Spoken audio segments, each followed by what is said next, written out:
वह भी यहाँ प्रकाश नहीं दे सकते हैं। तो सूत जी प्रश्न करते हैं कि कौन से ऐसी पावन कथा है, कौन सा व्रत है, कौन सा तप है जिसके करने से हम लोगों के हृदय का अंधकार जो है मिट जाए, यहाँ प्रकाश हो जाए, हम अपने प्रभु को पहचान सके। ऐसा कोई साधन बताएं, ऐसा कौन सा कार्य किया जाए जिससे माया मोह का निवारण हो जाए, ऐसा सूत जी प्रश्न कर रहे हैं। देखिए महाराज, अब घोर कलिकाल आ गया है। इस कलयुग में जीव के पास हर एक वैभव होगा, सब प्रकार की संपदाएं होंगी, लेकिन समय किसी के पास नहीं होगा। और समय नहीं होगा तो भगवान का ध्यान कोई नहीं करेगा, भगवान का व्रत नहीं करेगा, भगवान का पूजन नहीं करेगा। और जब पूजन नहीं करेगा तो होगा क्या कि हर तरफ अधर्म ही बढ़ता जाएगा। तब प्राणियों का कल्याण कैसे होगा? जब अधर्म बढ़ जाएगा तो इस जीव का कल्याण कैसे हो? जीव के कल्याण के लिए कोई ऐसा साधन बताए जो पवित्र को भी पवित्र कर दे, और ऐसा साधन कि जो कितना भी पवित्र हो, गंगा जी से भी ज्यादा, गंगा जल से भी ज्यादा निर्मल हो, उसको भी वह व्रत या पूजन या कथा पवित्र कर सके, ऐसा साधन हो। और भगवत प्राप्ति का सरलतम साधन हो, जिसके करने से, जिसके सुनने मात्र से भगवान प्राप्त हो जाए। क्योंकि आपके ऊपर गुरुदेव भगवान की बड़ी कृपा है, ऐसा सुखदेव जी से सूत जी कह रहे हैं कि आपके ऊपर भगवान की बहुत बड़ी कृपा है, इसलिए आप ऐसा साधन हम लोगों को बताइए, हम सब ऋषियों को, सब जीवों को वह साधन आप प्रकट करिए, सामने लाइए। क्योंकि सूत जी जो है वह अमर कथा सूत जी सुन चुके थे। एक बार होता क्या है कि देवर्षि नारद जो है वह भ्रमण करते हुए कैलाश पर्वत पे पहुंच जाते हैं। वहां पहुंच करके क्या देखते हैं कि भगवान भोलेनाथ तो है नहीं, माता पार्वती अकेली बैठी हुई है। तो देवर्षि नारद जी हाथ जोड़ करके माता जी को प्रणाम करते हैं, और प्रणाम करने के बाद में माता जी से प्रश्न करते हैं कि भगवान भोलेनाथ कहाँ है? और नारद जी जहाँ पहुंच जाए वहां झगड़ा न हो, ऐसा तो हो ही नहीं सकता है। जहाँ भी पहुंच जाते हैं तो झगड़ा जरूर करवा के आ जाते हैं। तो माता जी कहती हैं कि हमको तो पता नहीं भगवान भोलेनाथ कहाँ गए हैं, आपको पता हो तो बताओ। तो देवर्षि नारद जी कहते हैं कि अब हमको पता होता तो हम आपसे क्यों प्रश्न करते। वैसे भोलेनाथ जी अपनी जो गुप्त बातें हैं किसी को नहीं कहते, किसी को नहीं बताते हैं। और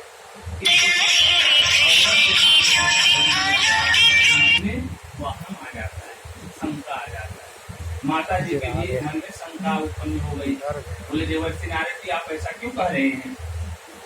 भोलेनाथ कौन सी बात छुपाई? तो देवर्षि नारद जी बोलते हैं कि हे माता, जो भगवान भोलेनाथ के गले में मुंडमाल है वह किसका है आपको पता है? अगर आपको भोलेनाथ बताए हो तो वह बता दीजिए। बोले ये तो आज तक हमको कभी नहीं बताए। तो बोले आ जाएंगे तो पूछ लीजिएगा। इतना कर करके नारद जी वहां से चलते हुए थोड़ी समय के बाद में भगवान भोलेनाथ आ जाते हैं कैलाश पर्वत पे। तो माता जी का जो मुंह है वो बना हुआ था भोलेनाथ को देख करके। तो भोलेनाथ कहते हैं कि आज आप ऐसे क्यों बैठी हैं, क्या बात हो गई? भगवान के मन में तो विचार आ गया कि जरूर नारद जी यहाँ आए रहे होंगे और ऐसा करके गए हैं। माता जी कहती हैं सबसे पहले तो आप ये बताइए कि आपके गले में जो मुंडमाल पहने हुए हैं ये किसका है और क्यों धारण किए हुए हैं? भगवान भोलेनाथ बहुत बात को बनाते हैं, इधर उधर भटकाने की कोशिश करते हैं, लेकिन माता जी नहीं मानते हैं। माता जी के सामने भोलेनाथ का एक भी नहीं चलता है। दिवस होकर के भोलेनाथ को बताना पड़ता है कि यह जो नरमुंडमाल है यह आपके ही है। तब माता जी प्रश्न करती हैं कि हमारे कैसे हुए? तो बोले जो आप जन्म लेती हैं, मरती हैं, उसके बाद जो आपका ये नरमुंडमाल रहता है वो मैं धारण कर लेता हूँ। तो माता जी पुनः प्रश्न करती कहती है महाराज कि मैं तो जन्म लेती हूँ और मरती हूँ, लेकिन आप वही बने रहते हो, कारण क्या है? मैं ही मरती हूँ, आप क्यों नहीं मरते? तो भगवान भोलेनाथ कहते हैं मैं अमर कथा जानता हूँ, जिससे अमरत्व को प्राप्त कर लिया हूँ। मेरी जन्म मृत्यु नहीं होती है, मैं अजर अमर हूँ। और आप नित्य नूतन जन्म लेती हैं और मरती हैं, और आपके जितने जन्म हुए हैं उन्हीं नर मुंडों का माल मैं धारण किए हुए हैं। हम माता जी जिद कर बैठती हैं कि मैं भी अजर अमर हो जाऊंगी, हमको भी अमर कथा सुनाइए आप। माता जी जिद कर लेती हैं, भगवान भोलेनाथ कहते हैं चलो ठीक है, आपको अमर कथा सुनाता हूँ, लेकिन सावधान, इस अमर कथा को एकांत में आपको सुनाऊंगा, और ध्यान रहे कि जब तक यह कथा चलेगी तब तक आप सोएंगे नहीं, आपको निद्रा नहीं आनी चाहिए। और भगवान की कथा कहीं चलती हो तो निद्रा आने तो पहले आसन लेकर के बैठ जाती हैं, और ढूंढ भी लेती हैं कि किस व्यक्ति के पास हमको बैठना है। तो माता जी हाँ हाँ करते हैं, भगवान भोलेनाथ उनको अमर कथा सुनाना प्रारंभ करते हैं। माता हाँ कर रही है, भोलेनाथ उनको कथा सुना रहे हैं। अब बीच कथा में माता जी को नींद आ गई, और उसी समय सुखदेव जी जो है वहां पे अंडे से सुख का रूप धारण किए हुए थे, जन्म लिए हुए थे। तो तोते को जो सिखाया जाता है वही बोलता है, उतना ही बोलता है जितना आप उनको सिखाओगे। तो माता जी जब तक हूँ कर रही थी तो सुख जो है हूँ की आवाज निकालना सीख गया था। तो जब माता जी सो जाती हैं और भोलेनाथ कथा कह रहे हैं निरंतर, और वह सुख जो है हाँ हाँ करके कथा को सुन रहा है।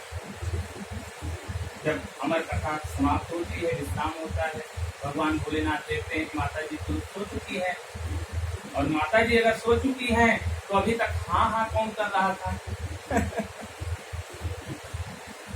भगवान भोलेनाथ ध्यान करके अपना देखते हैं तो सुख जी वहां बैठे हुए थे। बोलिए अब ये तो गड़बड़ हो गया, हमारी अमर कथा जो है सुख भी सुन लिए, अब इनको समाप्त कर देना चाहिए, नहीं तो ये सबको सुनाएंगे। भगवान भोलेनाथ अपने त्रिशूल लेके और दौड़ाते हैं सुख जी। सुख जी वहां से भागते हुए आते हैं और आकर के गर्भ में आ जाते हैं, और वहां उस गर्भ में माता अपने माता के गर्भ में 12 साल तक वो बाहर नहीं आते, 12 साल तक जन्म नहीं लेते हैं। विवश होकर के भगवान को उनको दर्शन देना पड़ता है सुख जी को, कि सुख जी बहुत दिन हो गया है, अब बाहर आ जाइए। और इधर भगवान भोलेनाथ क्या करते हैं, मारने के लिए दौड़ाते ही हैं, लेकिन अब मारे कैसे, क्योंकि वो गर्भ में प्रवेश कर चुके थे। तो सूत जी वहां आते हैं और कहते हैं भगवान भोलेनाथ आप यहाँ क्यों बैठे हैं? बोलते हैं ये सुख गर्भ के अंदर चला गया, जैसे ही बाहर निकलेगा मैं मारूंगा। तो बोले क्यों मारेंगे?